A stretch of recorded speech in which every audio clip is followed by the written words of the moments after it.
मी साक्षी अनासने yes Marathi news मध्ये आपलं स्वागत। आता पाहूया एक स्पेशल रिपोर्ट। स्वामित्व योजनेअंतर्गत राबवण्यात आलेले उपक्रम। नांदगाव तालुक्यातील मूळ गावठाण मिळकतीचे गावच्या सनदी प्राप्त झालेल्या आहेत।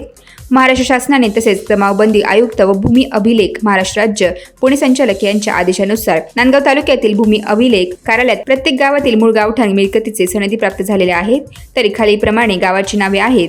त्या गावातील नागरिकांनी आपापल्या गावातील मूळ गावठाण सनद प्राप्त करून घेणे व सहकार्य करावे। खालीलप्रमाणे गावांची नावे: भोरी, भालूर, मोरझर, कसाबखेडा, कासारी, ढोलरे, लोढरे, अस्तगाव, बोयगाव, खातगाव, कमळधरी, जळगाव बुद्रुक, टाकळी बुद्रुक, हिसवळ बुद्रुक, शास्त्रीनगर, बाणगाव खुर्द, कुसुमतेल, टेकू खुर्द, बेजगाव, चिंचवीर, माळेगाव, करात, गोंडेगाव, अनकवाडे इत्यादी गावांचे सनद प्राप्त झालेले आहेत। तरी नागरिकांनी घेऊन जाऊन सहकार्य करावे असे आवाहन उपअधीक्षक भूमी अभिलेख नांदगाव श्रीमती योजना अकोलकर यांनी आमच्या वृत्तवाहिनीशी बोलताना सांगितले।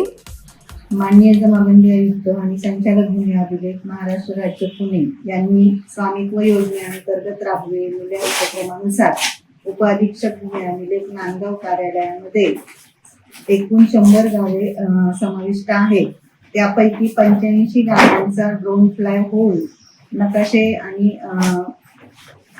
नकाशाने संधा तयार करण्याचं काम सुरू आहे।